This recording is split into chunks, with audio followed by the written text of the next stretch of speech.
Hello and welcome to Baldur's Gate 3 Challenge Mode run, where I will use self-imposed rules to make this game harder and try to beat it that way. This challenge and video was inspired by YouTube content creator named Mel, who has his own take of challenges for Baldur's Gate 3, which gave me an idea to make my own. Please feel free to drop by his channel to see his set of challenges and support him on his journey. My set of rules or my set of challenges are a bit different to his, because I want to have some drama and some spice in my playthrough. My set of challenges are the following. Obviously, I'm going to play Honor Mode. We will not be using long rests for, healing and restoring spell slots and such and so on. There will be no save-scumming, also no cheese, no exploits. And the rest are the ones that are different from Malthus. Firstly, I will not be using any multiclasses. I will also not be using any respecs. And I will also not be abusing vendors, which is done by either bribing the vendors to give you better prices on the items.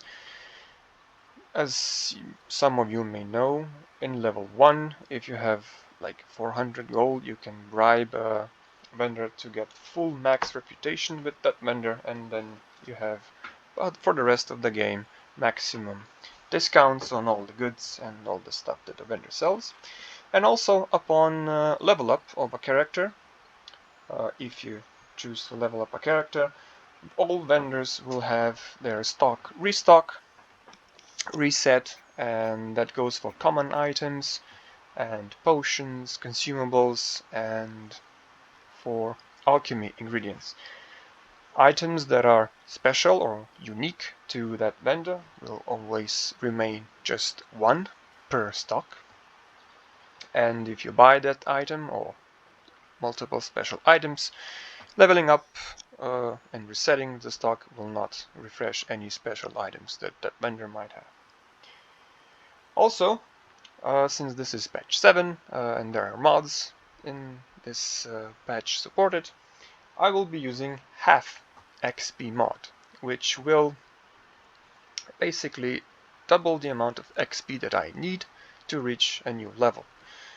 I don't know how that mod works, I'll see how it does, and because half of XP gain is pretty terrifying, I will also be using another mod, which is extended party mod, which allows up to 16 party people in members in a party, but I will only be using maybe 6 or 8. I'll see, depending on the difficulty with the half XP gains. Also, more killing equals more good. I will try to kill everything where it makes sense to do so. Obviously, I won't be just going full-on murder spree, where it pretty much locks you out of any quests, out of any companions, and so on and so forth. So, killing spree, that actually makes sense. For example, in Act 1, I will not be killing all the druids, all the tieflings, and then all the goblins, because I will be locked out of quests, I will be locked out of companions, namely Halsin, and so on and so forth. So with all that settled, let's begin. As I said, obviously, we will be playing on Honor Mode, and we obviously need to start making a character. What I chose to play as is a bard, because a bard will have the most success or the highest chances of succeeding any dialogue checks and eventually that we eventually potentially want to pass, and bard is perfect for doing that thing. Introduction, I will just skip it because we don't need to see it. Okay, so Dark Urge, obviously. I'm gonna go with Dark Urge because murdering is pretty much his thing. As for races, I am going with half elf, and for sub-race, wood elf for the movement or fleet of foot ability. Also, because part of elf, charm resists, and wood elves or half elves have shield proficiency, which I will be using as a bard. So, for cantrips and spells. For cantrips, oh, oops, we gotta choose bard. Okay, so for cantrips, I'm going to take the Vicious Mockery. It's a psychic damage and imposes disadvantage on an attack roll, which is important for the initial fight on the Nautiloid, because trying to kill everything means I'm going to try and kill the commander and the two champions that later on arrive to join the fight. And because they all have a bunch of resistances to various different damage types, but not psychic, and I think also not holy, I will be using this as a backup plan to deal some damage and to maybe impose disadvantage not getting hit. Also, Mage Hand is pretty much needed to assist in the said fight on the Nautiloid. It'll be used to grab things, throw weapons, and shuffle things around and make it harder for the enemy to cause problems. Spell-wise, as a bard, not a lot of good choice, but again, I will keep the Dissonant Whispers for the same reason I chose to keep the Vicious Mockery. It is a psychic damage, good one at that, at level 1, or at least for a level 1 spell, and Frightened is good because the champions can get to you. They can still use Firebolt, but, you know, disadvantage is what they'll still have. Also, another thing that is good to have is Fairy Fire and Bane. Just to have, we probably won't be using it, but it's a nice toolkit to have at disposal. What is necessary though is Longstrider, because more movement equals more good. Because now we have plus 3 meters movement speed from the Longstrider, which if cast outside of the combat is a ritual spell, doesn't take any spell slots, and of course every time there is a new character or a new companion there, just slap a Longstrider on them, they'll be faster, or rather they will be able to move further, and that will allow you to either reach the enemy or dodge out of the harm's way, because you cannot thank movement enough when you just manage to hide between or behind a pillar, making the enemy not being able to target you and thus surviving. Lots of times that's the case.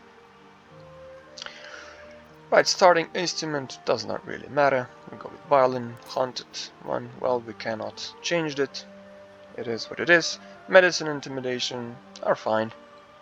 Medicine actually especially comes in handy in the opening act, where we try to rescue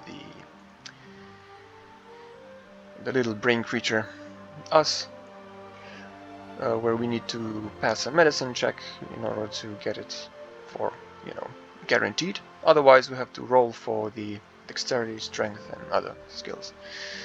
And now to the elephant of the room, abilities. Well, let's first go through skills. What I want is definitely performance. Don't need persuasion, don't need deception, but I do need perception. And arcana. I would really like to pass some arcana checks, especially early on. There are some interesting ones that I would very much like to pass. And even, even moving forward, Act 2, Act 3, there are some arcana checks that are okay. So that's that. And then we get to the ability points. So, what would I like to have in a perfect world? Let's just ditch all of these points down to have a all available ability pool. Well, in a perfect world, I would also want to have Wisdom high and Intelligence. Why? Well, because I would like to very much pass all the Wisdom checks, and having +3 to Wisdom checks and saving throws is pretty good. However, that leaves us pretty much naked in the Dexterity, Strength and Constitution department. And remember, There is no respecking, there is nothing we can do. What we pick now is what we get. So how do we solve this? Well, I mean, wisdom, fine. I would like to have it, but I am willing to sacrifice 1 point from it, and also 1 from intelligence. So we have +1 and +2. It's not bad, but it's not great, not what I would like. Instead, I will go full dexterity. Because I'm a bard, I will be using some weapons, ranged weapons, finesse weapons, and so on and so forth. Strength, that is something I really do not care about, and it could stay as is. Constitution, also would pretty much leave it as is, but the problem is health. And because I'm getting half XP, I'll be running very low HP around, fighting mobs and enemies that are pretty beefed up.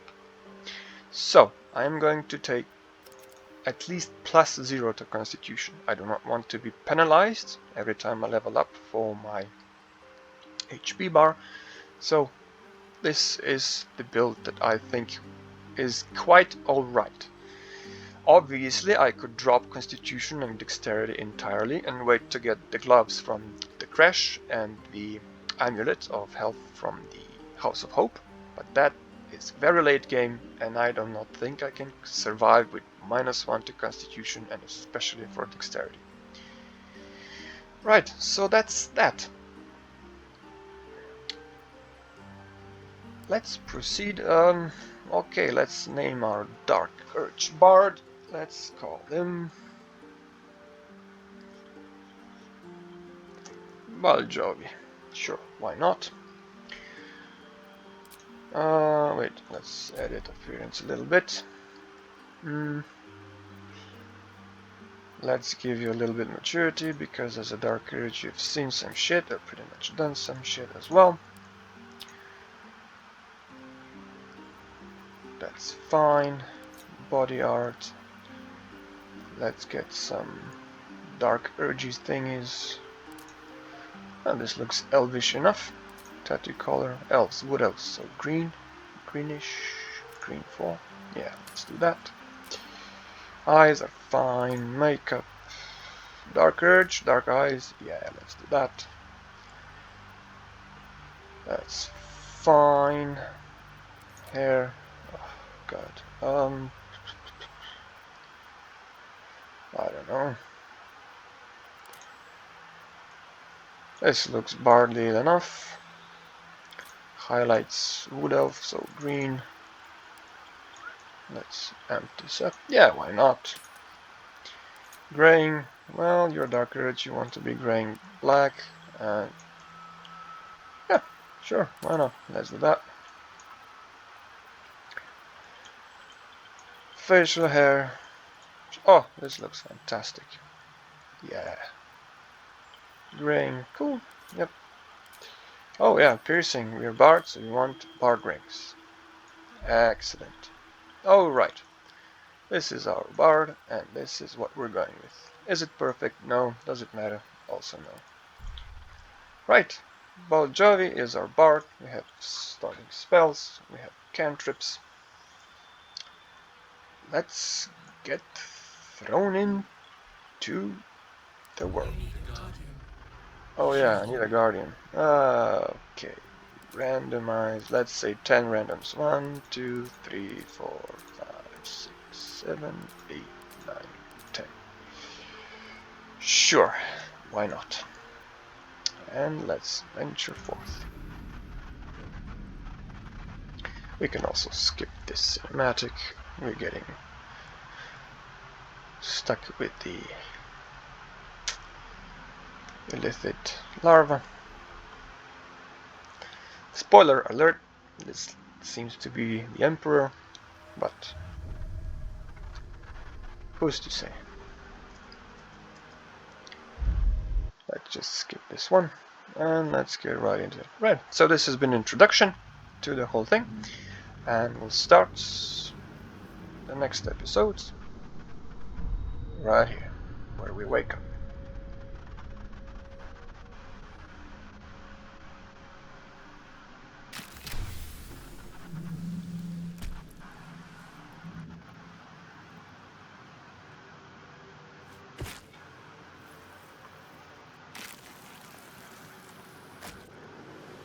The blood in your head thrums and pounds. That pounding blood obscures who you are. An overwhelming loss of memory. How you ended up amidst these hellish flames is just as hidden. You have nothing in your skull, besides your name and a headache. But you are in danger. Indeed we are.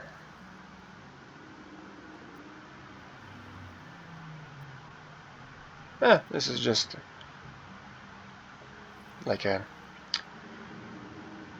hangover from binging too much murder. Time to Or get out of ballista. here. And then we can Ballista. shed light on the dark of the matter of your All soul. Joby. Right. Well. My head. Okay, so this is one of my mod, adjustable body limit. Right, we'll see how the new half XP mod works and how the party limit thing will come in place. Obviously in this introductory stage it will not, but we'll see how it goes from there. So thank you for joining and goodbye.